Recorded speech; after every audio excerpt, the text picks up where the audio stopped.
Subvirtió el mundo del arte una y otra vez. No es posible soslayar a Picasso, puesto que sus logros son descomunales. Su lienzo era su diario. Si te crías junto a alguien con tal personalidad, acaba pareciéndote algo bastante normal. Su apetito por la invención era insaciable, así como su apetito por las mujeres. Si mi marido me hubiese hecho lo que mi padre le hizo a mi madre y a Dora, lo habría matado. El mundo no ha conocido a nadie comparable a él, y el verdadero alcance de sus innovaciones aún está por valorar. Para comprender a Picasso hay que convivir con sus gestos, con su lado oscuro, con su cruel barbarie en ocasiones, y también convivir con la fabulosa generosidad de su producción, de su obra. Pablo Picasso.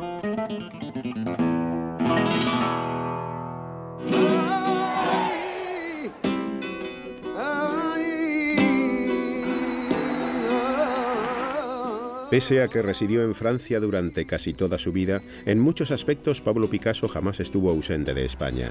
Su arte y su alma conservaron una profunda raigambre en la cultura decimonónica de su patria.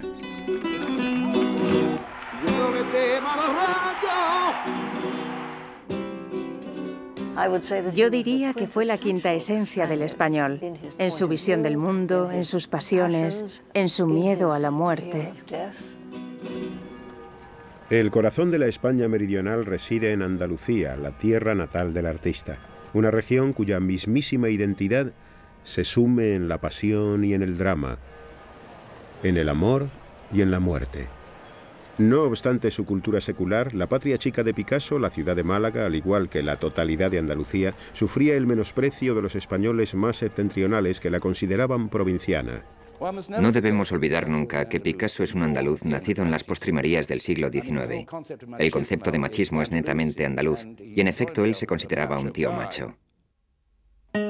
El padre de Picasso, don José Ruiz, era un refinado andaluz de clase media, aunque no por ello menos macho. Como la mayoría de sus amistades, era cliente asiduo de los burdeles malagueños. La madre de Pablo, doña María Picasso, contaba 23 años cuando José le hizo proposiciones matrimoniales, pero en poco tiempo asumió el papel de estricta matriarca española. Celebraron sus nupcias en diciembre de 1880. 10 meses después, el 25 de octubre de 1881, nacía Pablo. Como primogénito y único varón, Pablo era objeto de la adoración, casi veneración de su madre. Esta le vaticinó un destino glorioso. «Si te metes a soldado, llegarás a general», le decía. «Si te metes a cura, llegarás a papa». Sí, eso estaba claro. Como decimos en España, era un niño bonito, un niño querido, un niño malcriado, un niño mimado. Era el único chico de la casa. No se debe pasar por alto que Picasso se crió en una casa llena de mujeres. Su padre se marchaba por las tardes al café, donde se pasaba horas alternando. Entre tanto, en casa, la madre, 2 tías, 2 hermanas y una doncella o 2 tenían al niño en palmitas. Por ende, las relaciones con todas las mujeres de su vida le resultaron más bien complicadas. Tanta adoración femenina confirió a Pablo una inquebrantable fe en sus posibilidades. Se convirtió en el centro de la atención familiar, desplazando incluso a su padre. Los intereses del padre de Pablo se encontraban fuera de su casa. Ansiaba adquirir renombre como artista. Sin embargo, su talento no estaba a la altura de sus sueños. Pintaba principalmente palomas. Impartía clases de arte y trabajaba a tiempo parcial como conservador del Museo de Málaga. En cualquier caso, pronto quedaría claro que todo sería muy diferente para su hijo. Pablo cogía un lapicero y trataba de imitar a su padre antes incluso de aprender a hablar. Su madre solía contar que la primera palabra que pronunció después de mamá fue piz, que significaba lápiz, porque veía a su padre dibujando y él ya quería hacerlo. Esto significaba que ya tenía el instinto.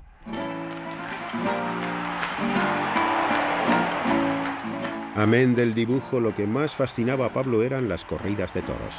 Se trataba de una pasión típicamente andaluza en su poética de la muerte.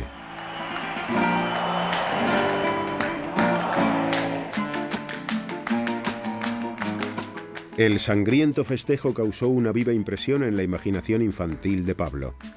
Solamente tenía 8 años cuando empezó a recrear escenas de muerte en el ruedo.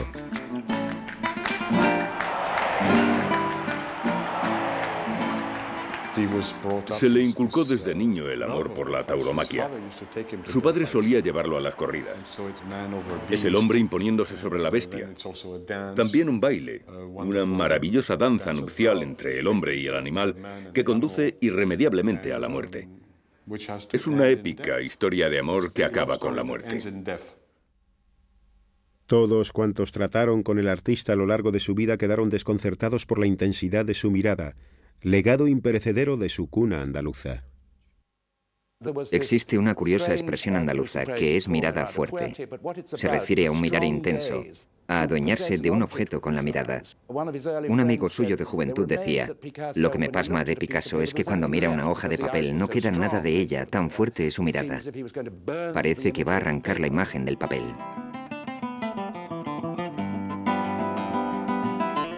Pablo era un niño obsesionado. No quería hacer más que dibujar.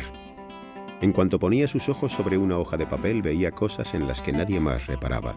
Incluso las lecciones de aritmética le abrían puertas a un mundo de imágenes. Existe la famosa anécdota de que veía en el 7 una nariz boca abajo. Así que ¿cómo iba a empezar a manejarse con los números si para él estaban tan vivos? Cada 7 era un tipo de nariz distinto. De ese modo recordaba a diferentes personas. Su imaginación volaba. Pablo quedaría eternamente en deuda con su padre por haberle enseñado a dibujar de niño.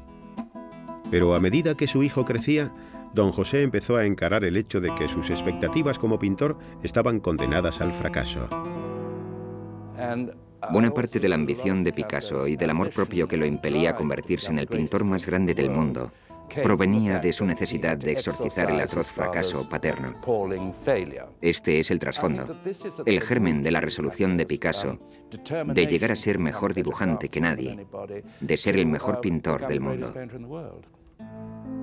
A los 13 años, Pablo comenzó a pintar al óleo. Retrataba a su madre, a sus hermanas y tías y a su amado aunque desconsolado padre. El primer retrato que Picasso realizó de su padre lo muestra bastante deprimido. Desde un principio sus retratos son muy psicológicos, aunque enormemente agudos. Su primera experiencia amorosa le llegó a los 13 años. Se enamoró de una chica llamada Ángeles Méndez y los sentimientos que ésta despertó inflamaron su creatividad. En su cuaderno de bocetos la representó como un ángel flanqueado por cupidos. El erotismo siempre ha ido de la mano de la obra de Picasso. Cuando conoció a aquella chica, su obra se vio influida por sus sentimientos eróticos. Pienso que su genialidad quedó demostrada ya en 1893 o 1894. Su enamoramiento de Ángeles fue desatado, pero la inspiración que desencadenó fue mucho más que un capricho de adolescencia. En sus obras, tales como este retrato de una niña mendiga de la localidad, empezaba a dar muestras de la profundidad emotiva que se convertiría en el distintivo de su genio. En 1895, el padre de Picasso obtuvo un empleo en Barcelona, la urbe más cosmopolita de España. La mudanza desarraigaría al joven y cándido Pablo de la milenaria cultura meridional para trasplantarlo repentinamente en el mundo moderno.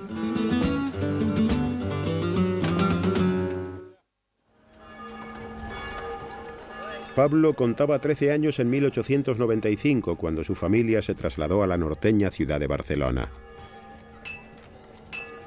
La prosperidad auspiciada por el auge de su economía industrial trajo asociadas huelgas, revueltas y protestas violentas por toda la ciudad.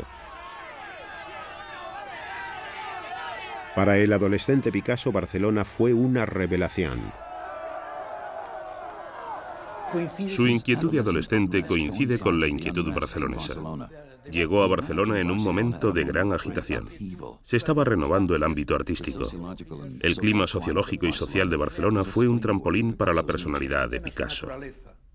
Don José empezó a impartir clases en la prestigiosa Escuela Provincial de Bellas Artes. Estaba ansioso por hacer alarde del talento de su hijo. Los dibujos que presentó Pablo en su examen de ingreso lo catapultaron directamente a los cursos superiores.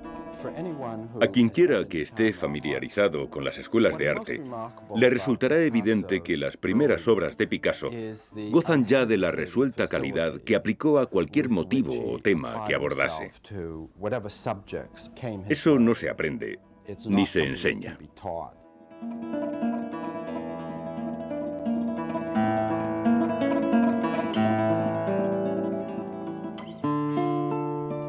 El talento de Picasso dejaba estupefactos a sus condiscípulos mayores y más sofisticados.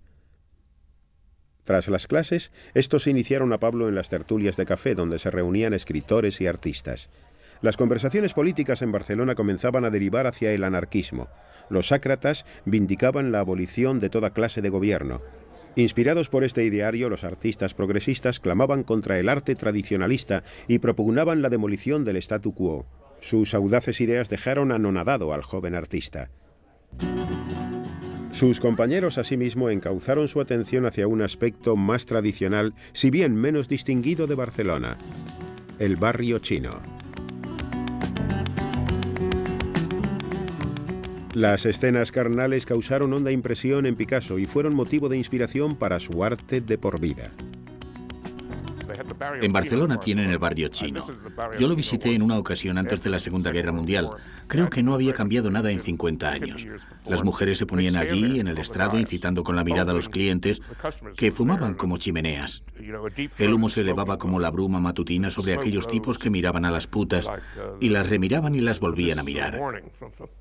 Aún recuerdo aquel burdel. No te atrevías a llevarte a una de las chicas. Es decir, Dios mío, aquello era como un desfile de enfermedades venéreas, escalera arriba y abajo. En España hay un viejo chascarrillo que dice que los españoles pasan la mañana del domingo en misa, la tarde en los toros y la noche en el lupanar. Por ello no sorprende que por la misma época en que recibía su adoctrinamiento sexual, también estuviese aprendiendo a pintar motivos piadosos, como por ejemplo este óleo de 1897 titulado Ciencia y Caridad. Ciencia y Caridad es una pintura ideada por el padre de Picasso. Él aspiraba a que su hijo se ganase la vida pintando grandes lienzos para colgar en los salones, que se vendían por un buen dinero. Es una obra fascinante por sus pequeños detalles. Por ejemplo, la forma en que las gotas de pintura caen desde la ventana. Hay manchas marrones en la pared. Es la clase de cosas que Picasso hará mucho después. Es decir, hay, diríamos, tempranos destellos de genialidad en esta tela. Como quiera que el inmenso talento de Pablo resultaba cada vez más evidente, don José decidió que lo conveniente era una academia más distinguida, en esta ocasión en la auténtica capital española del arte, Madrid. De modo que, por vez primera y a sus 16 años, Pablo vivía independientemente. Por fin pudo encararse a las obras maestras de Goya, Velázquez y el Greco.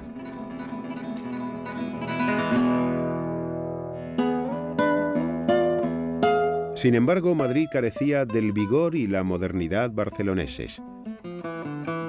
La rígida atmósfera académica sofocaba y hastiaba a Picasso. Estaba abatido. La pintura académica había muerto para él. Pudo dominar, pudo ser un maestro de la pintura académica, pero sabía que esta era algo ajeno a su estilo de vida. Picasso fue en cierto sentido un niño inquieto, aunque también un artista maduro en pos de su concepción del arte. En una carta dirigida a un amigo barcelonés daba cuenta de un proyecto que maduraba. Nunca nadie ha hecho algo en la mitad de escandalizador de lo que será mi dibujo. Ya verás. Picasso es muy competitivo. Ya desde sus comienzos se mide con los pintores contemporáneos, así como con los maestros del pasado. Quiere conquistar el mundo, derrotar a estos grandes pintores y al mismo tiempo empaparse de ellos. Hacia 1898 Pablo no sentía más que desdén por la Academia de San Fernando y cuanto ésta representaba. Comprendió que su propio padre era una víctima irrecuperable de esta agotada tradición. Pablo decidió no seguir sus pasos y abandonó la academia. Este acto de rebeldía lo animaría a una nueva bravata. Su meta ya no era meramente superar a su padre. Picasso confió a un amigo: en arte hay que matar al padre.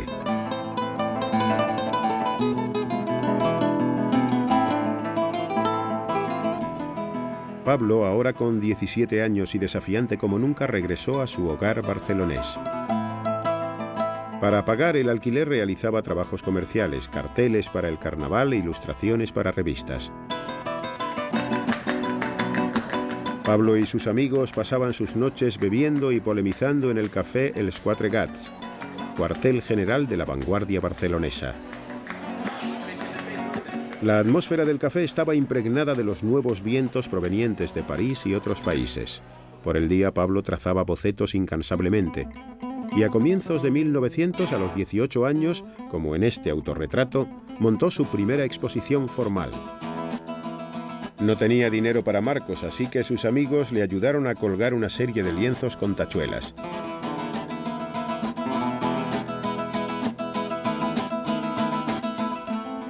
Acudieron los críticos. No obstante, sus reseñas fueron severas. Uno de ellos tachó a Picasso de irregular y descuidado. Mas pronto recibiría el aplauso de la crítica.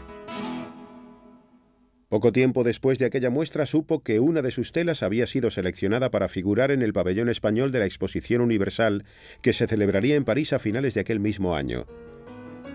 En octubre de 1900, poco antes de su 19º cumpleaños, Pablo y un amigo partieron hacia París.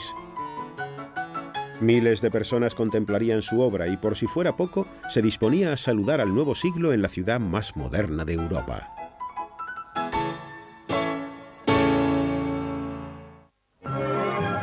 París, 1900. A la sombra de la estructura artificial más alta de la Tierra, gentes procedentes de todo el planeta se congregaron para asomarse al próximo siglo en la Exposición Universal. Y fue aquel octubre, poco antes de cumplir los 19, cuando Picasso contempló por vez primera la ciudad de la luz. Pablo estaba prácticamente sin un céntimo, pero su compañero Carles Casagemas disponía de dinero y contactos. Un amigo les prestó un piso rodeado de cafés, clubes nocturnos y estudios de artistas en el destartalado barrio de Montmartre. En esta pintura Picasso retrató a su grupo de amigos españoles que apenas hablaban francés arracimados en Montmartre.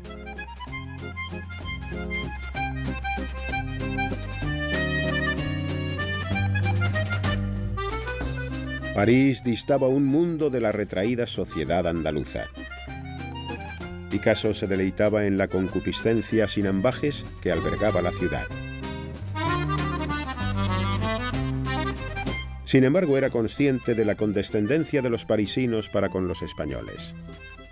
No solo era un español en París, y el acento español es objeto del desprecio de la gente refinada que habla el francés con cierta prestancia, sobre todo de los franceses.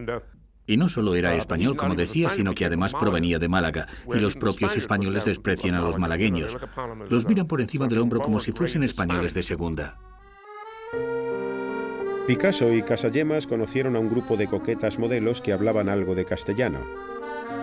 Ambos se emparejaron con sendas chicas. Aquí Picasso se retrató junto a su novia Odette, Casagemas y la chica que le había robado el corazón, Germaine. Para celebrar el 19º cumpleaños de Picasso fueron todos a ver su pintura en la exposición. La contribución de Picasso, sobre cuya tela después pintaría otro cuadro, podía ser lo último en Barcelona, mas en París apenas destacaba. Fue una experiencia humillante, pero Picasso lo consideró un reto. Galería tras galería, todas estaban repletas de obras de los pintores franceses más punteros. Por primera vez tuvo ocasión de contemplar los luminosos tonos de los impresionistas. Monet, Renoir, Degas, todos ellos pugnando por saltar del marco. Estaba deslumbrado. También lo conmovió la intimidad y la emoción de las obras de sus predecesores. Delacroix, Daumier, Manet. Las exquisitas líneas y la sensualidad de Dominique Ingres causaron una duradera impresión en Picasso.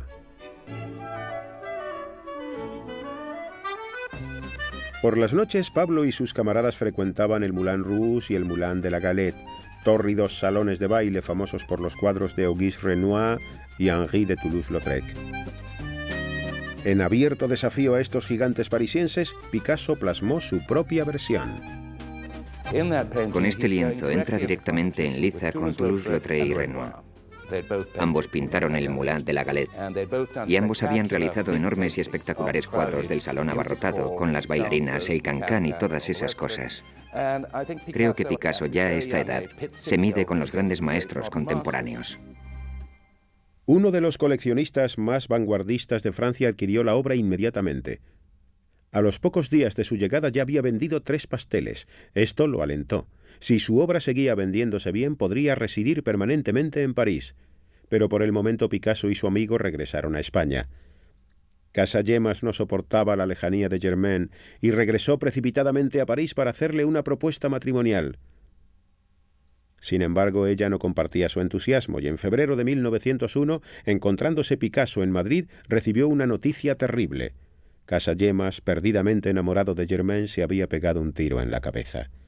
Lo había hecho en medio de un café parisien, frente a un grupo de amigos entre los cuales se encontraba Germaine. Cuando Picasso, que estaba en Madrid por entonces, supo del suceso, se quedó deshecho, pues pensó que si hubiera estado con Casagemas y hubiera sido testigo de su crisis, este aún viviría. En medio del sobrecogimiento y el sentimiento de culpa por el suicidio de su amigo, le llegaron buenas noticias de París. El distinguido marchante de arte Ambroise Vollard había visto su obra y le ofrecía una exposición individual en junio. Vollard había sido el marchante de Cézanne, Gauguin, de los grandes pintores postimpresionistas de finales del siglo XIX, y se estaba haciendo cargo de un desconocido como Picasso. Picasso regresó a París y se alojó en el estudio de Casagemas, puesto que el alquiler ya estaba pagado. Solo restaba un mes para la muestra y no tenía suficientes obras para completar la serie. Pasó aquellos 30 días trabajando a un ritmo frenético. Había días que terminaba hasta 3 pinturas.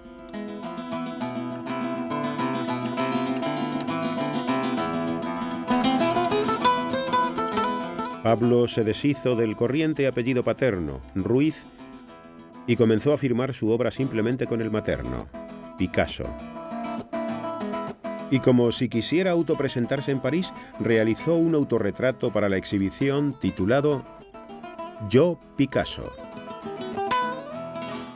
El primer autorretrato, Yo, Picasso, de 1901, es el retrato de su llegada a París. Como conquistador, seré el rey de París. Yo, Picasso, moi, Picasso. La exposición resultó un gran éxito. Un crítico incluso colocó a Picasso al frente de lo que llamó la invasión española. Otro lo definió como un brillante recién llegado. Vendió la mitad de las pinturas y alcanzó un gran renombre cuando aún no había cumplido los 20 años. Una pequeña tela de la muestra traicionaba discretamente un secreto de la vida amorosa del artista. Lo dedicó a Germaine, la mujer cuya indiferencia condujera a su amigo Casagemas al suicidio. Tan solo unas semanas después de su regreso a París, Picasso había entablado una relación con la amada de su amigo, Germaine. Ahora, viviendo en el apartamento de su camarada muerto y durmiendo con la mujer que le había destrozado el corazón, Picasso se sentía perseguido por el rostro sin vida de Casagemas, lo que le inspiró su Época Azul. Pasados unos meses, realiza 3 pinturas con el tema de la cabeza de Casagemas, con el orificio de la bala. Una de ellas muy al estilo de Van Gogh, con rayos de pintura que se proyectan desde el lienzo. Otra ya prácticamente pertenece a la primera época azul. Picasso sostenía, y yo creo que sinceramente, que la tristeza de la época azul se deriva del suicidio de Casagemas.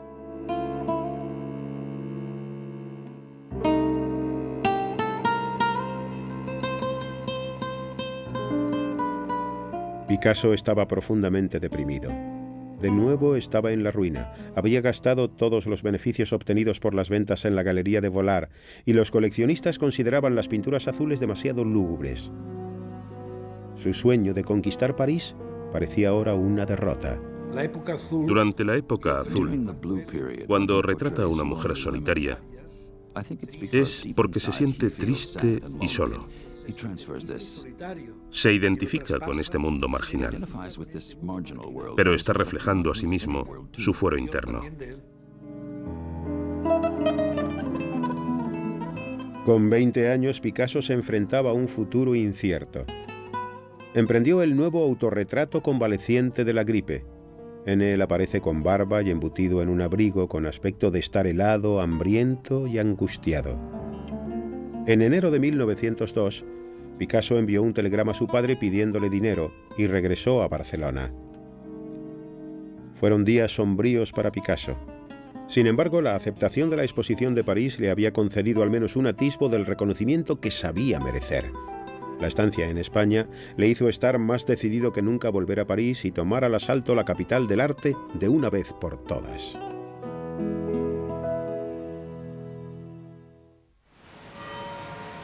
A comienzos del siglo XX, París era la capital suprema del arte mundial.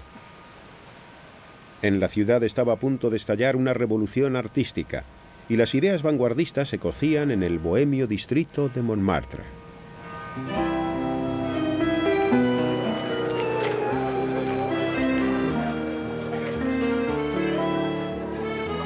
En este barrio, los escritores y pintores buscaban una alternativa a los altos precios de París, y aquí es donde vino Picasso henchido de esperanza cuando en 1904 regresó a Francia para no marcharse más. Picasso aún hablaba bastante mal el francés, lo que le valía las mofas de los parisinos, y a Picasso no le gustaba ser blanco de las burlas. Imagíneselo, ahí está con su 1,60 m, cetrino, su francés es abominable. La ira de la sociedad cae sobre él. Por un lado, él piensa que es extraordinario. Él sabe que es extraordinario, tiene la absoluta certeza. Tenía una destreza manual pasmosa. Podía dibujar cualquier cosa en cualquier momento. Y saber que está dotado de tal genialidad y al mismo tiempo sufrir el menosprecio de la sociedad, aunque fuera solo en cierta medida. Este hombre llevaba un volcán en su interior. Picasso era bajito, pero de constitución fuerte, así que su presencia física era tremendamente impactante y poseía un fortísimo magnetismo animal. Lo primero en que te fijabas, por supuesto, era en sus extraordinarios ojos, que eran de una intensidad absolutamente hipnótica. En las calles de Montmartre, Picasso se fijó en una voluptuosa beldad morena. Un día a su paso él le arrojó un gatito. Ella se rió. Su nombre era Fernand Olivier y trabajaba como modelo de artistas.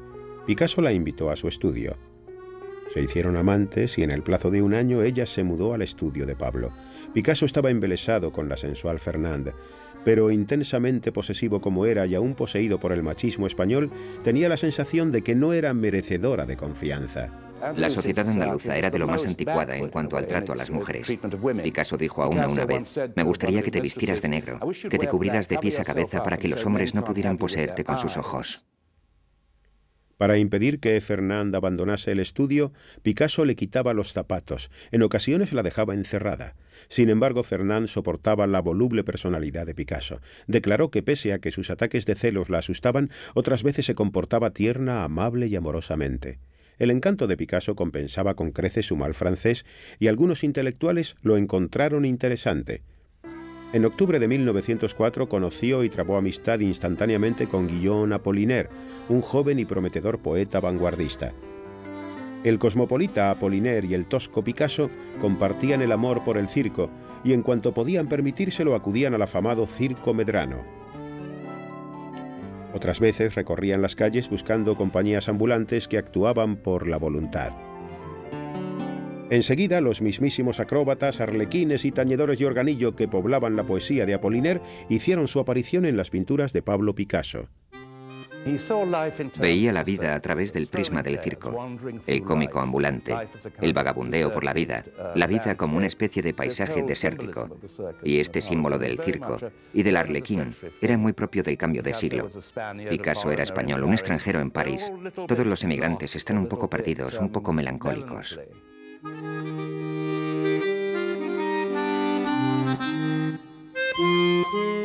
Bien entrada la noche, cuando todos los amigos se despedían, el pintor regresaba a su estudio a trabajar. Había acometido un gran proyecto. Le costó 9 meses llevarlo a cabo, y a finales de 1905 presentó esta obra maestra, de la que se ha dado en llamar época rosa por sus suaves tonos de rosa y rojo. Se llamó Familia de Saltimbanquis.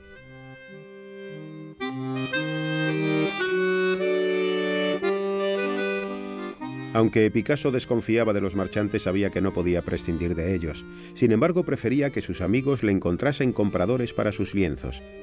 Un amigo lo puso en contacto con Gertrude Stein y su hermano Leo, unos ricos estadounidenses de cuyas paredes ya colgaban varias obras de Paul Cézanne y Henri Matisse. Leo y Gertrude Stein fueron de crucial importancia para Picasso, Matisse y un sinfín de grandes artistas del siglo XX. Estaban deseosos de comprar pinturas a precios razonables en un momento en que nadie más lo hacía. De ese modo trasladaron a muchos artistas a una esfera intelectual más amplia que los convertía en algo más que pintores de mérito, en figuras vanguardistas del arte del siglo XX. En poco tiempo los Stein poseían 7 Picassos y empezaron a pagarle un estipendio regular a cuenta de otros trabajos. Los Stein le presentaron a otro pintor al que siempre consideraría un auténtico rival, Henri Matisse. Aquel mismo año, en Salón de Otoño, los radiantes colores de las pinturas de Matisse dieron que hablar al mundo del arte.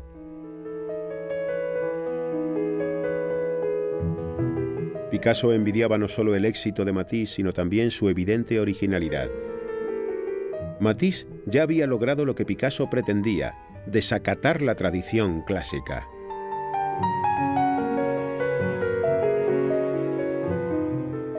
Esta tela, La alegría de vivir, realizada en 1906, coronó los logros de Matisse.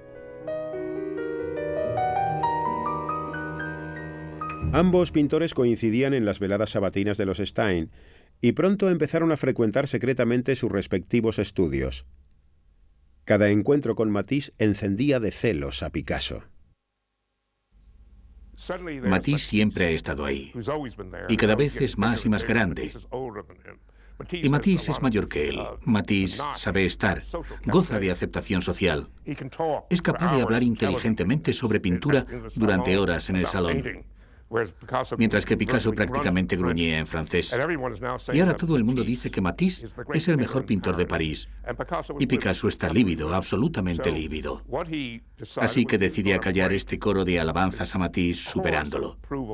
Matisse era considerado más vanguardista que Picasso por entonces. Acuérdense, Picasso estaba en su época rosa. Su material era maravilloso. Era lírico, era elocuente, era elegante. Era delicado. Y Matisse estaba rompiendo muchos moldes, de modo que Picasso se dijo: tengo una concepción más salvaje, más loca, más impactante y más inquietante que la de Matisse. En marzo de 1907, Picasso compró 2 antiguas tallas españolas. Posteriormente declararía que ejercían una influencia mística sobre él. Picasso sentía despertarse su espíritu en su interior, cual si se tratara de un mensaje procedente de la antigüedad, y éste fuera capaz de dar nueva forma a su arte. Se aisló en su estudio. Tenía una idea para un cuadro, algo que nadie había hecho jamás. Sabía que sorprendería y confiaba en demostrar que él y no Matisse era el más grande, el pintor más radical de París. En 1906 las pinturas rosas de Picasso habían empezado a venderse bien y por primera vez tenía algún dinero en el bolsillo. Las ventas le dieron la confianza necesaria para experimentar, para dinamitar las convenciones y retar a su amigo y émulo, el rey del arte de París, Henri Matisse. Picasso escogió como motivo los burdeles de su primera juventud. Tenía que ponerse a trabajar y obtener algo verdaderamente sorprendente, realmente progresista, auténticamente iconoclasta, algo que hiciese picadillo a Matisse, de modo que se recluyó. Realizó cientos y cientos de estudios. Trabajó durante la primavera y el verano, un verano asfixiante. Imagínense a Picasso en aquella celda de aquel destartalado edificio en cueros vivos, con aquellas mujeres altas, mucho más altas que él, recreando su propia e infernal casa de putas. Y todo ello para convertirse en el gran revolucionario de la pintura. Recientemente había tenido ocasión de contemplar la nueva colección de arte africano del Museo del Trocadero. La ingenua fuerza de aquellas figuras lo inspiró para realizar algo igualmente tosco y rudo. Picasso fue siempre un ladrón. Comenzó robando el fuego sagrado del arte religioso español. Después pasó por la fase íbera. También se inspiró en la primitiva escultura neolítica española. De repente recurre al arte tribal. Se considera un chamán. Así que, como un chamán, Picasso conjuró a estos antiguos espíritus. Distorsionó los rostros, estilizó las líneas y torturó las formas.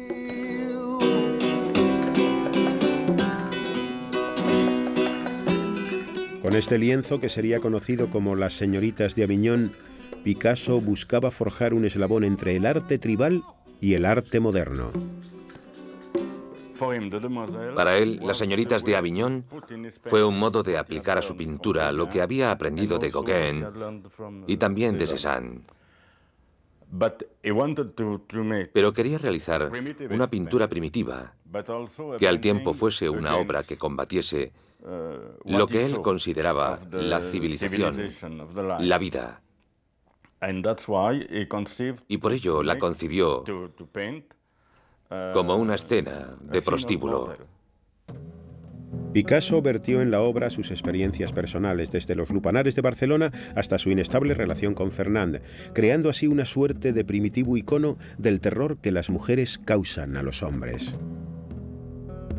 Picasso consideraba que las mujeres se encontraban más cerca de los secretos del universo que los hombres y eran inmensamente peligrosas. Creo que a las mujeres le provocaban intensas reacciones. Las adoraba y también las detestaba. Picasso bromeaba con que Fernand era una de las prostitutas de la escena burdelesca. Tras 5 años idolatrándola, había empezado a menospreciarla. Por vez primera, Picasso emplea el lienzo para expresar su desprecio por la mujer que había en su vida. Yo me aventuraría a afirmar que tenía una profunda relación con las mujeres. Por ende, si atacaba a una mujer, se ponía en contra de todas las mujeres. Picasso jamás esperó que el conservador público francés comprendiese Las señoritas de Aviñón. Estaba seguro, no obstante, de que sus amistades, los pintores y poetas de vanguardia, lo apreciarían. Sin embargo, uno tras otro acudieron para guardar un horrorizado silencio ante el lienzo. Ni siquiera sus amigos artistas lo comprendieron. Obviamente, resultaba muy distinto de lo que la gente consideraba hermoso, deseable, comprensible. Hoy día, resulta difícil explicar cuán extraordinariamente diferente era a todo lo anterior, puesto que estamos acostumbrados a ver reproducciones. Pero por aquel entonces creo que fue algo completamente inaprensible. Su colega André Derain vaticinó que su humillación sería tan desmesurada que lo conduciría al suicidio, que el cadáver de Picasso sería hallado colgando tras el cuadro. Aun su más leal patrón, Leo Stein, consideró la pintura un horrible revoltijo. Picasso se vio marginado por sus camaradas. Él quiso romper moldes, es cierto, pero no quiso provocar el escándalo. Picasso había creado la obra más innovadora desde el Renacimiento italiano. Sin embargo, y por el momento, dejó la obra en dique seco. Tendrían que pasar 10 años hasta que volviera a sacar el lienzo a la luz. Mas no todos echaron en saco roto el decisivo avance de Picasso. A finales de 1907, Georges Braque era un devoto seguidor de Matisse, pero al contemplar la nueva obra de Picasso, hizo defección.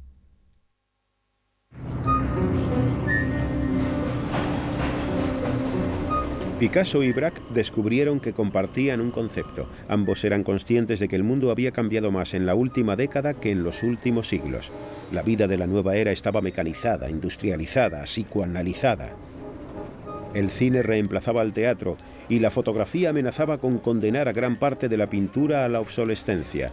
Picasso y Braque estaban haciendo trizas las antiguas reglas de la pintura, fragmentando literalmente la imagen tradicional. Comenzaron con los paisajes. Este es de Braque. Este otro de Picasso. Juntos encontraron el modo de romper el principio de la perspectiva que había regido la pintura desde el Renacimiento, según el cual los objetos se pierden de vista en la distancia. En lugar de ello, sus figuras saltaban a la superficie. Demostraron que a través del ojo humano que revolotea de objeto en objeto, el mundo es un lugar fragmentario, compuesto por reflexiones vislumbradas, fragmentos lumínicos y superficies irregulares. Juntos, Picasso y Braque estaban inventando el cubismo. Su colaboración con Braque es, desde luego, el acontecimiento más significativo de toda su carrera. El cubismo fue el punto culminante de la originalidad de Picasso y transformó toda la pintura del siglo XX. La cooperación con Braque prosperaba, pero su relación con Fernand se agriaba. Habían comenzado a pelearse constantemente y ella llamaba a Picasso niño precoz. En 1911 ella empezó a verse con otro hombre y pidió a su amiga Eva Guel que vigilase a Pablo. Pero Eva traicionó a Fernand. Ella y Picasso emprendieron su propia aventura. En cuestión de meses, él y Fernand rompieron y Eva pasó a ser la nueva mujer en la vida del pintor. Eva, una chica delicada y con clase, cuidó bien de Picasso. A sus 30 años creía haber encontrado el amor de su vida, la chica con la que quería casarse. En sus obras introducía referencias a ella como ma jolie, mi chica bonita.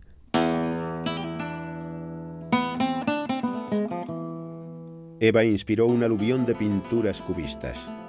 En esta, la representó como una guitarra. Picasso se puso a jugar con unos recortables de guitarras que había hecho Braque, lo que le dio la idea de llevar el cubismo a la tercera dimensión.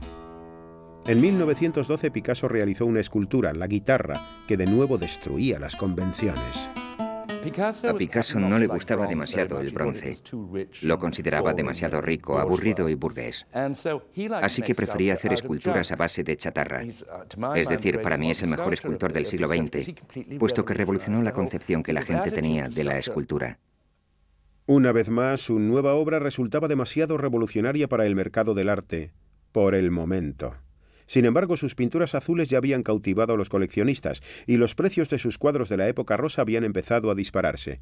Picasso tenía 32 años a comienzos de 1914, cuando su óleo sobre lienzo de 9 años antes, Familia de Saltimbanquis, fue adjudicado en más de 12.000 francos, más que doblando la cotización de las obras de Gauguin y Van Gogh en aquella misma subasta. Picasso advirtió que este elevado remate era muy beneficioso para alcanzar un mayor reconocimiento. Creo que de todos los artistas del siglo XX, Picasso fue probablemente el más hábil dando salida comercial a su obra. Picasso comprendió mejor que nadie que si su trabajo se vendía bien, a tan altos precios y a gente tan destacada, no solamente redundaba en beneficio de sus finanzas, sino también en pro del conocimiento de su obra, lo que haría que la gente lo tomase más en serio. Pero Picasso no llegó a compartir el éxito con su padre, puesto que en mayo de 1913 recibió la noticia de que se estaba muriendo. Regresó a España para sostener con él su última conversación. Detestaba lo que su hijo estaba haciendo. Consideraba que Picasso lo había decepcionado enormemente. Lo había imaginado convertido en un gran pintor académico y ganando dinero a montones, realizando pinturas religiosas y cuadros para los salones. Y él va más allá y se hace cubista. A Picasso le causó gran aflicción la muerte de su padre, consciente de que pese a todo lo que su padre le había dado, acabaron imposibilitados para entenderse mutuamente. José vivió toda su vida respetando la tradición y escapaba a su comprensión que su hijo no solo rompiese las reglas, sino que inventase otras nuevas. Pablo Picasso llegaría a convertirse en el nombre más famoso del arte del siglo XX.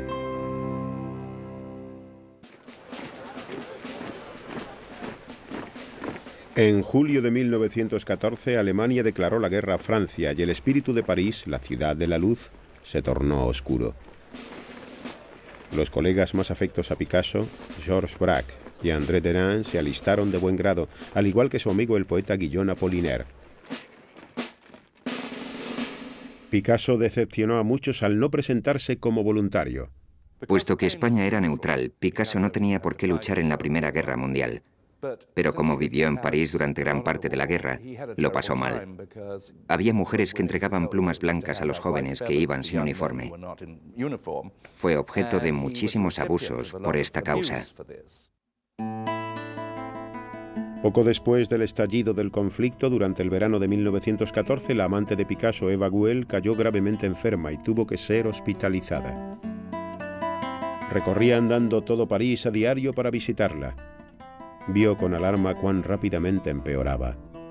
Escribió a Gertrude Stein: «Mi vida es un infierno». Eva falleció el 14 de diciembre de 1915, víctima del cáncer. En su siguiente carta a Gertrude escribió: «Mi pobre Eva ha muerto. Esto me ha causado un gran pesar y sé que la echarás de menos. Fue siempre muy buena conmigo». El profundo dolor y la trágica atmósfera de un París en guerra estuvieron a punto de sepultar al artista. Pero pronto hallaría un modo de evasión. Hacia finales de 1915 conoció al poeta Jean Cocteau, quien describió la presencia de Picasso como una carga eléctrica. Cocteau solicitó su colaboración en el diseño de la coreografía y el vestuario de un ballet en Roma. En febrero de 1917, Picasso se reunió con Cocteau y el ballet ruso en Roma. Roma era otra cosa. Se encontraba a muchos kilómetros del frente. Era lujuriosa, era sofisticada. Conoció a mucha gente extraordinaria. Jamás había visto algo semejante. Esta fue su iniciación en la vida social elegante y también en el mundo del ballet. Picasso estaba jubiloso. Le encantaba estar rodeado de gráciles y jóvenes bailarinas. Una de ellas en particular llamó su atención, una joven bailarina rusa llamada Olga Koglova. El artista quedó prendado de la espigada belleza y unos meses después le hizo proposiciones matrimoniales. Se casaron el 12 de julio de 1918 en la iglesia rusa de París. Mas incluso mientras pronunciaba los votos, Picasso aún albergaba sus dudas. Este matrimonio fue en cierto modo extraño, porque desde el principio hubo problemas. Creo que él se había dado cuenta de que no se llevarían bien, incluso antes de casarse con ella. El tren de vida de Olga era lujoso y aristocrático, y Picasso se complacía de su nuevo estatus social. Abandonó los cafés bohemios, empezó a pasar las tardes con Olga en la ópera o en fiestas de disfraces. Comenzó a vestir de etiqueta por primera vez en su vida. No verás a Picasso llevando corbata negra en fotos anteriores a la Primera Guerra Mundial. Y aquel fue el punto de inflexión. Cada vez que una nueva mujer entraba en la vida de Picasso, su arte viraba radicalmente. Cuando estaba con Fernand, pintó su innovadora obra maestra Las señoritas de Avignon. En la época de Eva inventó el cubismo. Ahora, con Olga como musa, Picasso dejó a un lado las refracciones cubistas y abrazó de nuevo el clasicismo, como en este sorprendentemente ortodoxo retrato. Olga se parecía notablemente a algunas de las mujeres retratadas por Ingres. El contorno del rostro, el conjunto de cualidades de su ser y aquella especie de tendencia neoclásica en el arte se puso en boga en Europa. Para Picasso fue simplemente una innovación más. El modo en que el pintor malagueño revisitó a los clásicos consistió en reinventarlos. De nuevo buceó en el pasado para crear un nuevo estilo radicalmente moderno.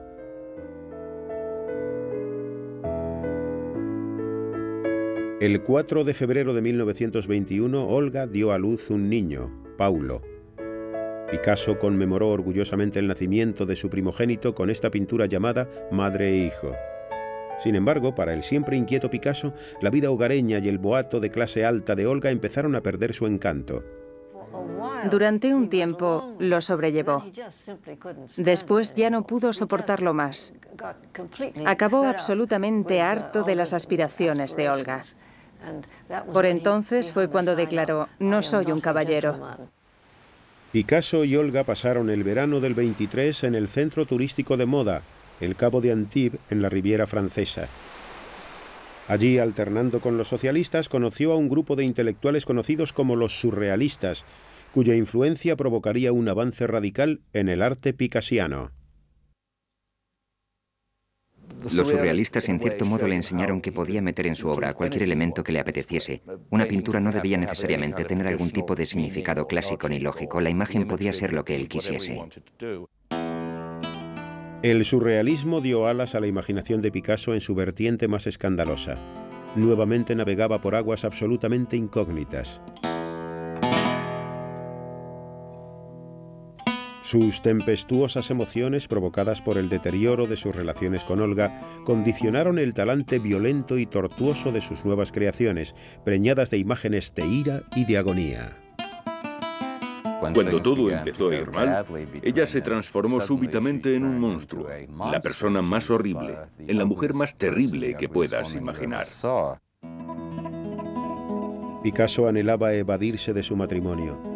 En 1927, en la entrada de unos grandes almacenes parisienses, se fijó en una chica rubia, sensual y atlética. Se acercó a ella, le tomó el brazo y dijo: «Soy Picasso. Tú y yo haremos grandes cosas juntos». Marie-Thérèse Walter tenía 17 años. En menos de una semana, Picasso la convenció para que engañase a su madre y pasara las tardes con él. Era una nueva vida dentro de su propia vida.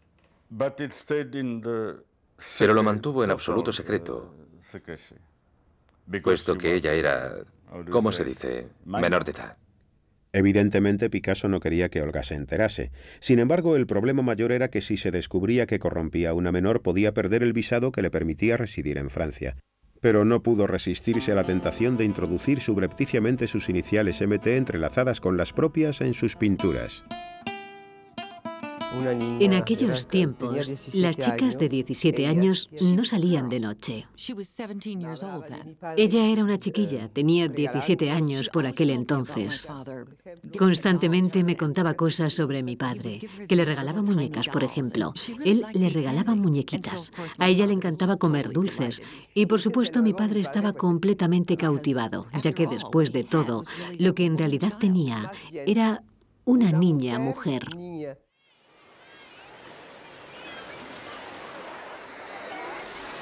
En 1928, Pablo veraneó con Olga por última vez en la costa atlántica, en Dinard. Picasso llevó a Marie-Thérèse y la alojó en una vecina pensión infantil. Los retratos de Marie-Thérèse eran las obras más abiertamente eróticas que había pintado hasta la fecha. Las representaciones de María Teresa son generalmente las de una mujer pasiva, curvilínea, de aspecto dócil.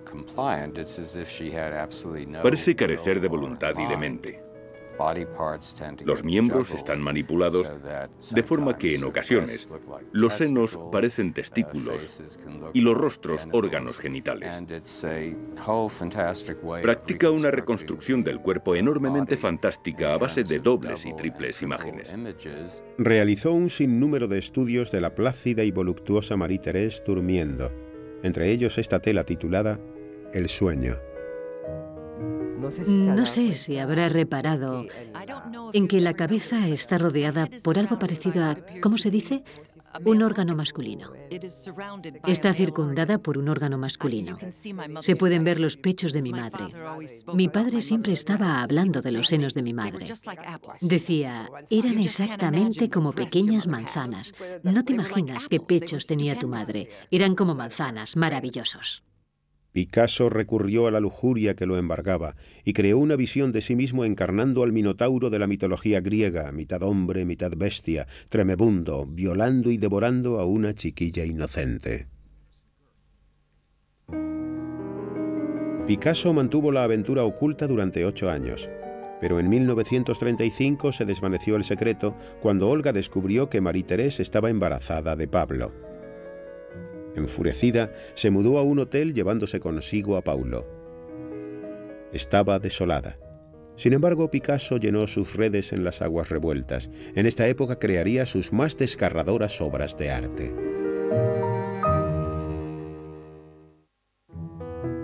En septiembre de 1935, cuando el artista contaba 53 años, su amante de 26, Marie-Thérèse Walter, alumbró una niña, Maya. Picasso estaba encantado con su hijita y la retrató adorablemente en actitud de jugar. Mas ni tan siquiera esta idílica vida con su amante y su hija pudieron refrenar al mujeriego Picasso. Antes de que su hija cumpliese 1 año, Picasso conoció a la fotógrafa surrealista Dora Maar. Picasso se sintió atraído por Dora, en primer lugar, porque era hermosa. Tenía la clase de físico que él encontraba atractivo en las mujeres y hablaba castellano. Podían hablar en castellano y era tremendamente inteligente. Creo que todos estos aspectos de su personalidad y su temperamento le resultaron muy atrayentes.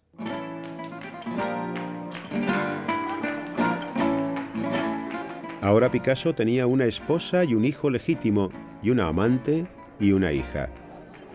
Dora se convirtió en su segunda amante. Picasso no parecía estar demasiado azorado por el complicado enredo.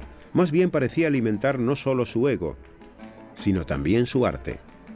Quizá mi padre tuvo tantas mujeres para avanzar artísticamente, para transformar su arte y a sí mismo.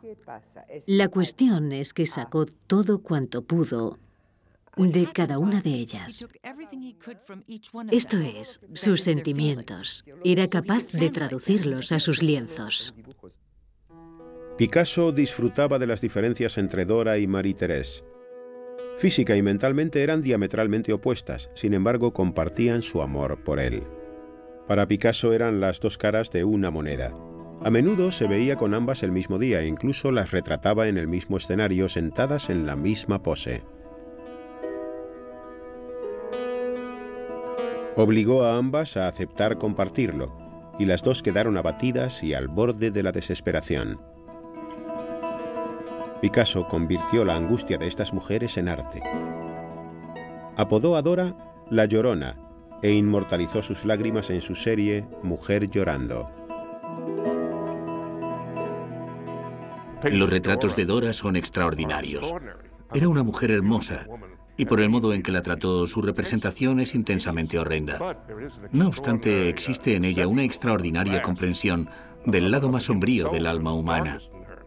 Un día de 1937, las dos atormentadas mitades de su vida sentimental se hallaron frente a frente.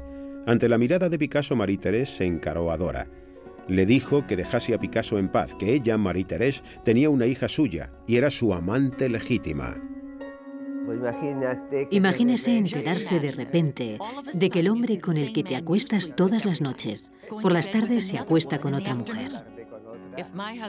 Si mi marido me hubiese hecho lo que mi padre le hizo a mi madre y a Dora, lo habría asesinado. Picasso posteriormente declaró: «No me interesaba tomar una opción, estaba satisfecho con la situación». Lo único a lo que Picasso podía ser fiel era a su arte. Pero en 1937 obtuvo inspiración de un suceso ajeno a su propia vida. España estaba dividida por una cruenta guerra civil. El general Francisco Franco comandaba una rebelión contra el gobierno democrático con el afán de sustituirlo por una dictadura fascista, aliado con los nazis alemanes.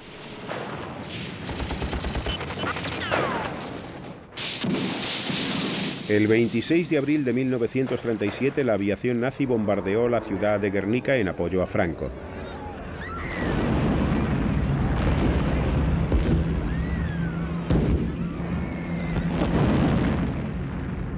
Las imágenes de la carnicería horrorizaron al mundo.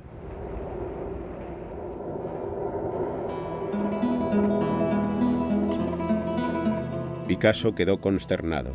Había recibido el encargo de realizar un gran mural para la Exposición Universal de 1937. En lugar de ello, plasmó en un lienzo su indignación.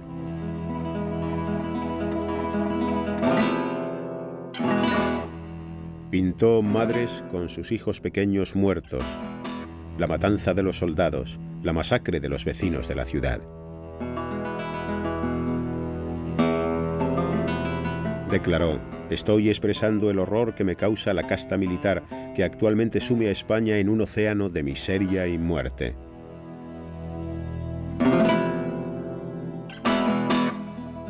Su óleo, titulado simplemente Guernica, llegaría a ser la más famosa obra de arte del siglo XX. y convertiría a Picasso en un héroe de la lucha antifascista internacional. En abril de 1939, el general Franco declaró la victoria del fascismo en España. Picasso juró no regresar a España hasta que cayera el dictador.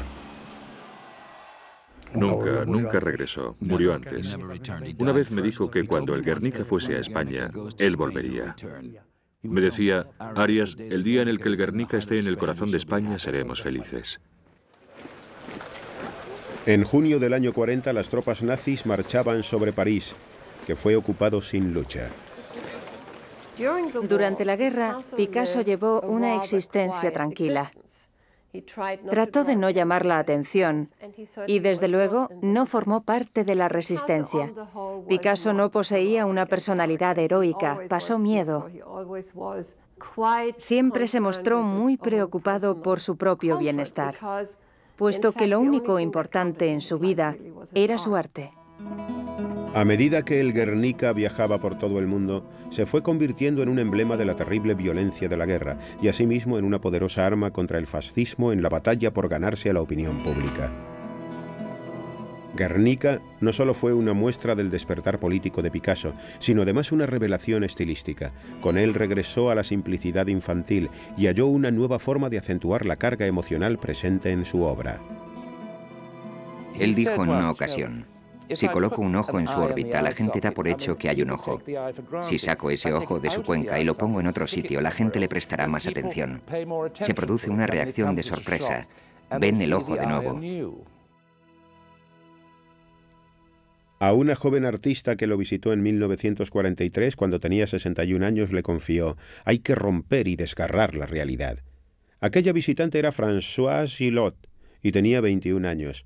Picasso la invitó a volver y ella empezó a pasarse por su casa con frecuencia. Un día le pidió que se desvistiera para comprobar si su cuerpo se correspondía con su imagen mental.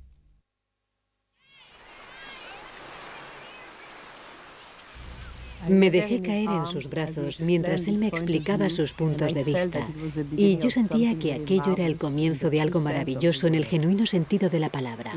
A pesar de nuestra diferencia de edad y demás, nos entendíamos mutuamente de maravilla, lo que resulta increíble, puesto que raramente nos relacionamos verdaderamente con alguien, sea o no de tu edad. Así que fue extraordinario en ese sentido. Picasso y Françoise se hicieron amantes. Como de costumbre, no le bastaba con una sola mujer. En 1945, 2 años después, pondría fin a su relación con Dora.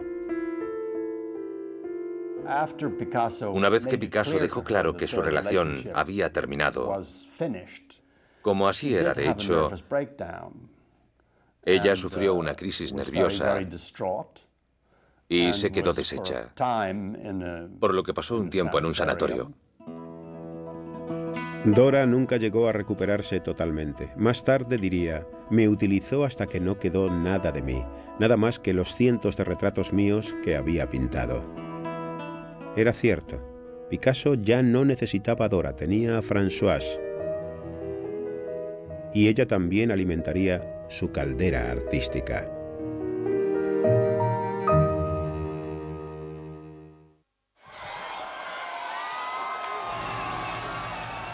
El 25 de agosto de 1944, los aliados liberaron París tras los crueles años de ocupación alemana. Aunque todos los países aliados contra el nazismo eran héroes para los franceses, a ojos de muchos, entre ellos Picasso, los soviéticos habían constituido la fuerza clave en la derrota del fascismo. El 4 de octubre de 1944, a los 62 años, Picasso se afiliaba al Partido Comunista Francés. A partir de aquel momento, no era solo el más famoso pintor del mundo, también era uno de los más famosos y ricos comunistas. Mientras que Picasso se rodeaba de un séquito, su antiguo rival Henri Matisse trabajaba prácticamente recluido en el sur de Francia.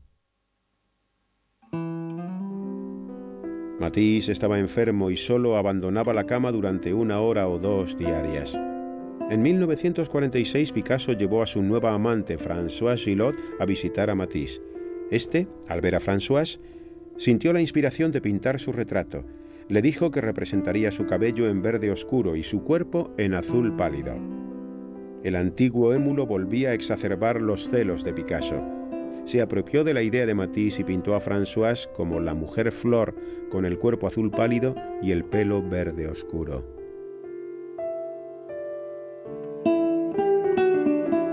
Otra vez, una nueva mujer en su vida transforma completamente su arte. En esta ocasión, su obra se torna alegre y luminosa como nunca. Françoise era un espíritu libre y irrefrenable, y en ese sentido era muy diferente de sus amantes anteriores. Era muy diferente a Dora. No creo que Picasso le diese demasiado miedo. Pienso que a Dora sí. Dora, como la mayoría de la gente, se sentía intimidada por él.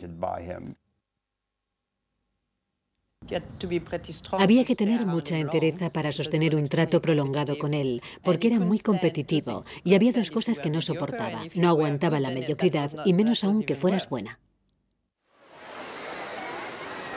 Picasso la persuadió de que lo que realmente necesitaba era tener un hijo con él, puesto que eso le haría ser menos intelectual.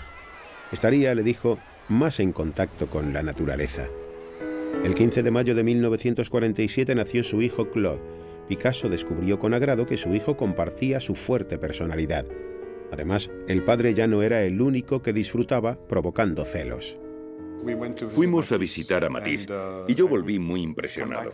Le dije, ya sabéis cómo era mi padre y también mi madre. Le dije, Matisse es un gran pintor. Y mi padre me respondió, ¿y yo qué? No es lo mismo, no es lo mismo. Vete a jugar con tus cosas. Pero es un gran pintor. Y mi padre se subía por las paredes. A Picasso le encantaba la energía que sus hijos habían aportado a su vida. Sin embargo, a medida que crecieron, se hizo más crítico e intolerante, especialmente con su primogénito Paulo. Recuerdo que en una ocasión, en Vallauris, Paulo estaba sentado a la mesa después de comer. También había más gente. Y Picasso señaló a Paulo y dijo, ¿no es terrible para un hombre como yo tener un hijo como ese? Algo terrible. En 1947 Picasso descubrió la cerámica tradicional de Vallauris, población situada sobre las colinas que dominan Antibes. Instantáneamente concibió innumerables ideas que deseaba experimentar con la cerámica. Vallauris contaba además con otra atracción. Era la plaza fuerte del Partido Comunista francés. En 1948 él y Françoise compraron una casa allí. Picasso se sentía en Vallauris como pez en el agua y sus convecinos lo adoraban. Nos lo pasábamos muy bien. Picasso solía decirme, Arias, un día sin risa es un día perdido. El estudio de Picasso era un hervidero de visitantes. Acaparaba la atención por el día y por la noche la empleaba en su trabajo. Al anochecer te dabas cuenta de que aunque te lo habías pasado muy bien, aunque todo había sido muy tranquilo, sufrías un agotamiento nervioso. ¿A qué se debía? A que él extraía la energía de todo el mundo. Era en cierto modo como un vampiro. Picasso era por entonces una superestrella internacional, una celebridad tal que no tenía parangón con ningún otro pintor de la historia.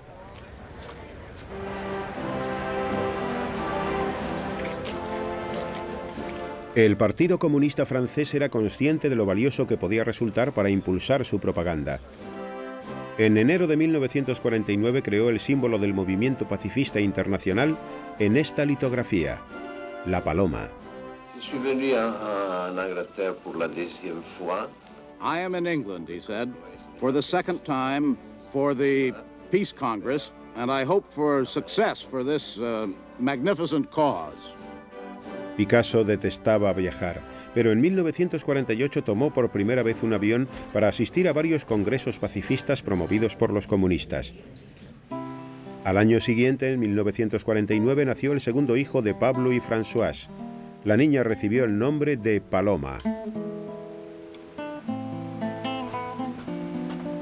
Puesto que Picasso estaba cada vez más atareado, Françoise debió hacerse cargo tras el telón de todas las responsabilidades. Mantenía el estudio y cuidaba de sus hijos. Picasso atraía constantemente a nuevos admiradores. Pero si intimaban con él, indefectiblemente acababan conociendo a su otro yo, y así le sucedió a Françoise.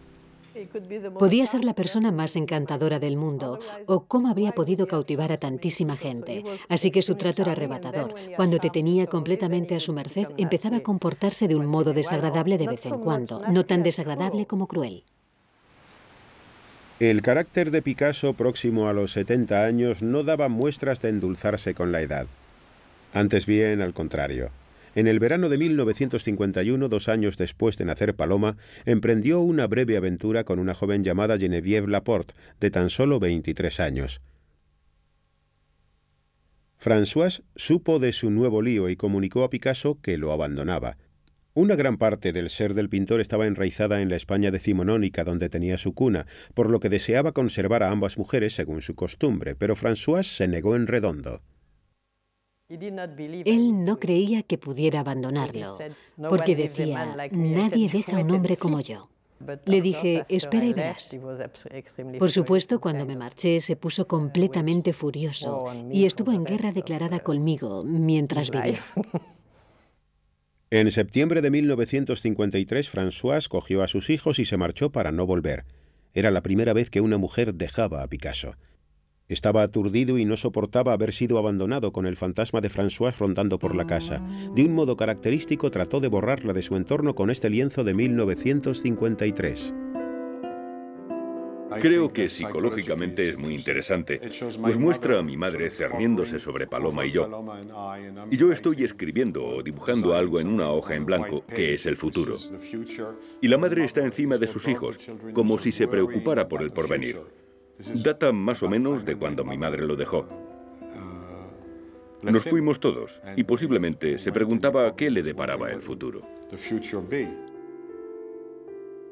Al final de su vida, Picasso estaba muy aislado, puesto que él mismo se lo había buscado, por así decir. Tenía una faceta autodestructiva,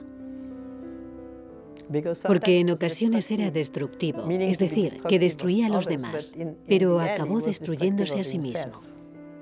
A Picasso lo aterraba la soledad, la muerte y perder sus facultades de pintor.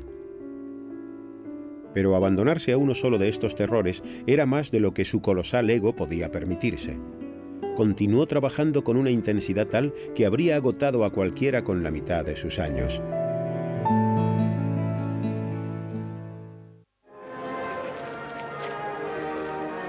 En 1953 murió el presidente soviético Joseph Stalin, finalizando con él 3 décadas de gobierno totalitario.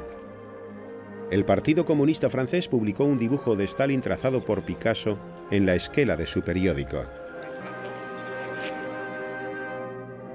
Este dibujo avivó la controversia dentro y fuera del partido. Los leales a Stalin lamentaban que el retrato no glorificase suficientemente a su héroe. Los no comunistas encontraban contradictorio que el autor de Guernica permaneciera indiferente ante el terror y la brutalidad del régimen stalinista. Ciertamente, no era completamente ignorante de los sucesos que se desarrollaban al otro lado del telón de acero. Hasta su muerte, permaneció en el partido, le fue fiel, lo defendió siempre que tuvo ocasión y jamás, jamás lo censuró ni lo criticó públicamente en modo alguno. Picasso nunca cedió en su postura ni un ápice, pero la polémica lo dejó perplejo. Por si fuera poco, todo sucedió en una de las etapas más oscuras de su vida. Françoise se había marchado y no soportaba vivir solo en la casa que ambos habían compartido, rodeado de sus retratos. El invierno de 1953 a 1954 fue muy duro para Picasso. Estaba solo en Vallauris. Podrías decir que debería haberse ido a un hotel. No, vivió solo. Fueron tiempos muy difíciles. En poco tiempo, una nueva mujer apareció para llenar el hueco dejado por Françoise. Jacqueline Roch tenía 27 años y se dedicaba a la alfarería en Vallauris. Picasso se quedó admirado por su extraordinario parecido con una pintura del maestro romántico Eugène Delacroix, Las mujeres de Argel. Realizó 15 pinturas de su reciente amante al estilo de las odaliscas de Delacroix. Jacqueline se mudó a casa de Picasso y le ofreció una devoción rayana en la esclavitud que al mismo tiempo le concedía un control casi absoluto sobre la vida del pintor. Lo que Jacqueline podía ofrecer a mi padre era algo muy diferente a lo que le habían dado Françoise, Dora Maar, mi madre, Olga. Era muy sumisa. Siempre lo llamaba Monseñor, Monseñor.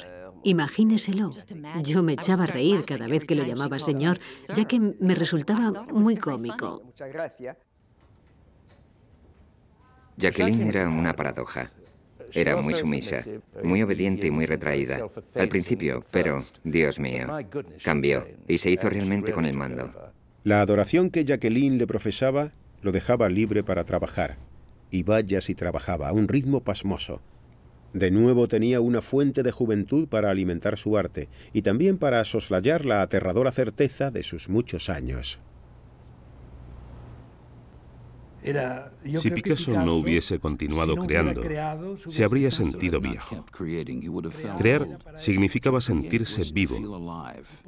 Era su forma de luchar contra la senectud, crear más y más.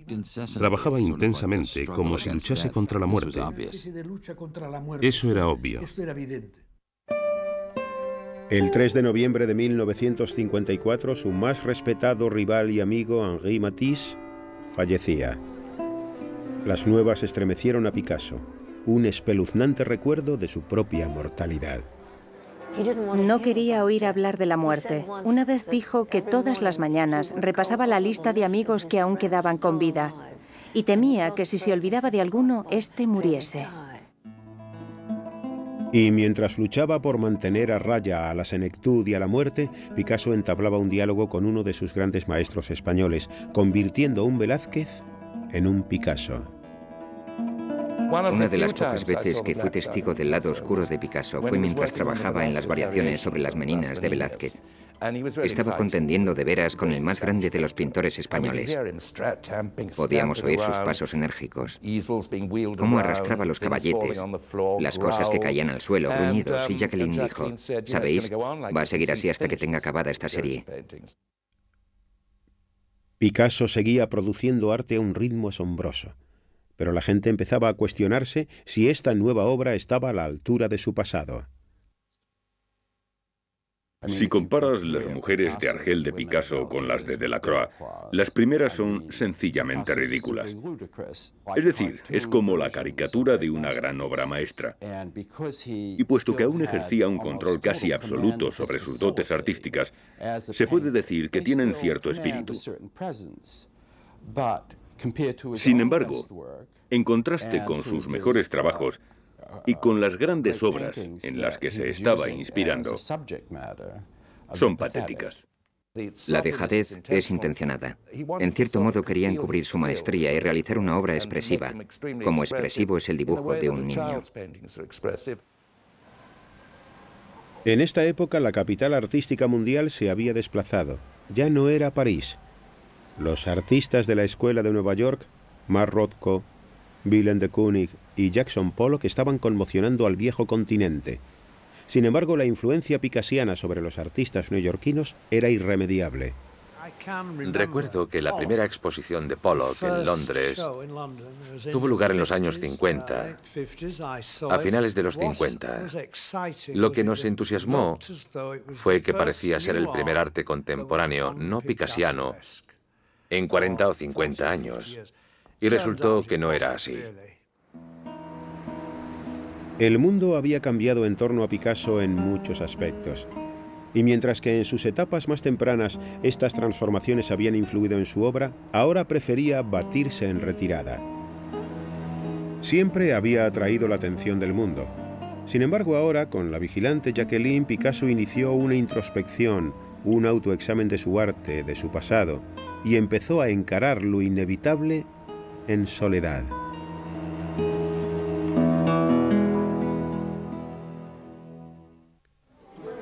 El 2 de marzo de 1961, a la edad de 79 años, Picasso pronunció los votos del matrimonio por segunda vez. La novia era Jacqueline Roch, de 35 años, su devota protectora desde hacía 8 años.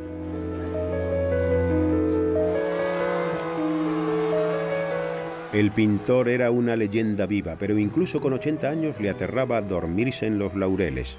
Continuó innovando.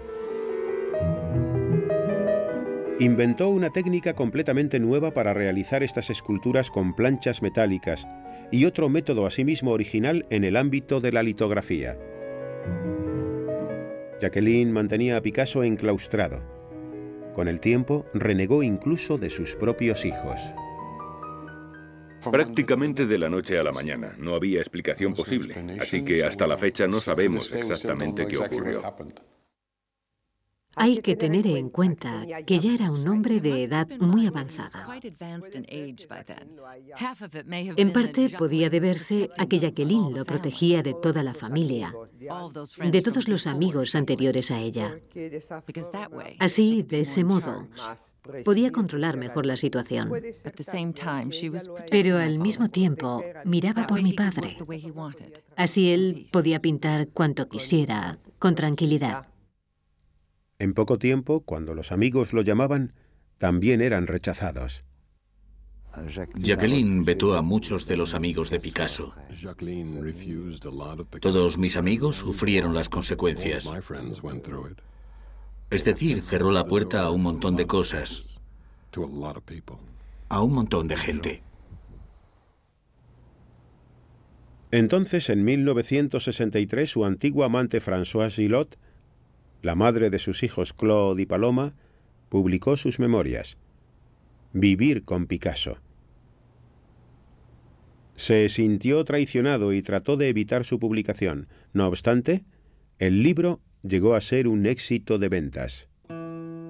Tras la publicación de las memorias, la salud del pintor comenzó a declinar. De repente, en 1965, a sus 84 años, padecía úlceras, problemas de vesícula y de próstata. Ingresó en secreto en un hospital de París para someterse a una extirpación de próstata. Pese al riesgo de morir en el quirófano, se negó a otorgar su testamento. Picasso no podía dictar su testamento, no podía venirse a dictarlo, puesto que ello implicaba admitir el hecho de su propia muerte. Estaba ansioso por demostrar que conservaba sus facultades artísticas. En cuestión de meses volvió a ponerse manos a la obra. Inició una elaborada exploración de su propia mente, de su pasado, sus amantes y su obra. Hacia el final de su trayectoria, cuando Picasso vive recluido, tiene la necesidad de recrear en su estudio todos los acontecimientos de su pasado. Y todos sus fantasmas regresan. El padre vuelve a instalarse en el lienzo. Su padre era famoso por ser un gran aficionado a los burdeles, de modo que su representación idónea es en una casa de putas, observándolas, pintándolas. Jacqueline, su esposa por entonces, es una de las prostitutas. Y todo esto forma parte del increíble mundo mítico que Picasso creó al final de su vida. El artista recobró la salud, pero perdió su potencia sexual. Para un hombre cuyo arte y cuya mismísima identidad se fundamentaban en su apetito sexual, esta pérdida suponía una catástrofe. Sus nuevos trabajos reflejaban quizá más que nunca su obsesión por el sexo. Comparaba lo que le estaba sucediendo a su vida sexual de anciano con lo que sintió cuando se vio obligado a dejar de fumar. Decía que el apetito permanece aún después de perder la facultad. Opino que era consciente de que lo mismo le ocurría con su arte. El apetito y la ambición perduraban, pero sus aptitudes creativas estaban mermadas. En 1972, a punto de cumplir los 91, el artista cometió un autorretrato. Había pintado autorretratos de todas las fases de su vida. El chico ingenuo, el petulante veinteañero, el casado deprimido. Pero aquella primavera de 1972 se enfrentó al motivo que más lo aterraba: su propia muerte. Me llevó a uno de sus estudios, una sala pequeña. En medio de la estancia había un sillón. Sobre el sillón había un gran dibujo, colocado cual si fuera una persona. Estaba situado solo en el sillón. Y cuando miraba el dibujo, veía su muerte. Estaba claro, yo lo veía claramente. Entonces ambos permanecimos en silencio. Y me dijo, creo que tengo algo aquí. Aquel otoño, Picasso fue hospitalizado a causa de una congestión pulmonar. No quiso que nadie lo supiera. Jacqueline lo atendía nerviosamente en todas sus necesidades, recalcando a todo el mundo que no pasaba nada. Permaneció postrado en cama durante todo el invierno. El 5 de abril de 1973, Jacqueline llamó a su cardiólogo. Cada respiración era una lucha. El 8 de abril, Picasso murió, con Jacqueline, como siempre, a su lado.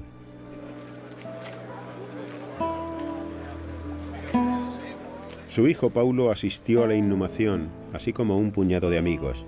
Sin embargo, el resto de la familia no fue admitido. El día del funeral estaba nevando. Nos echaron, ya que por supuesto Jacqueline había dicho no y Pablo había dicho no, así que no nos dejaron entrar.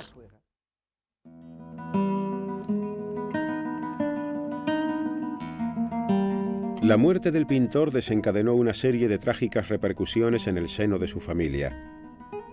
El día del funeral, Pablito, el hijo de Paulo, se encontraba entre quienes fueron expulsados. 2 días después, Pablito ingirió una botella de lejía. Sobrevivió al suicidio frustrado, pero su sistema digestivo quedó destrozado y falleció 3 meses después. 2 años más tarde, el padre de Pablito, Paulo, el único hijo legítimo de Picasso, murió a la edad de 55 años a causa de complicaciones derivadas del abuso alcohólico. En 1977, el amante de Picasso, Marie-Thérèse, se quitó la vida, mas no sería la última. La muerte de Picasso fue dolorosa para todos sus seres queridos. Sin embargo, su viuda Jacqueline jamás logró recobrarse de la muerte del hombre que había sido su maestro. Se quedó absolutamente deshecha por la muerte de Picasso. Engullía pastillas, bebía una barbaridad. Se encontraba en un estado de colapso nervioso. Fue muy doloroso y difícil. Cada vez que pasaba por el salón, donde había una gran fotografía de Picasso, ella decía: «Buenos días, monseñor. Te adoro, monseñor». El 15 de octubre de 1986, Jacqueline Picasso se suicidó. Tenía 60 años. La personalidad de Picasso era un tiempo seductora y repulsiva, así como lo era, a decir de muchos, su arte. Se entabla una dialéctica entre lo horrendo y lo hermoso en la obra y en la vida de Pablo Picasso. Los vínculos entre su existencia y su arte seguirán siendo materia de especulaciones para las generaciones venideras. Si quieres examinar el carácter de Picasso, se revela como un hombre bastante corriente, con un montón de vetas malignas. Si observas su obra, es uno de los 2 o 3 artistas más grandes que en el mundo han sido. Me quedo con eso. Dadme al gran artista y yo lidiaré con todo lo demás.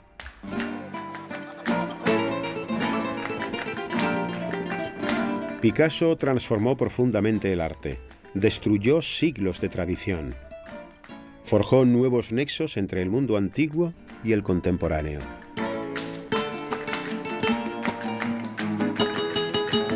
Nos legó un colosal corpus artístico que plasma todas las desgarradoras contradicciones de la vida moderna.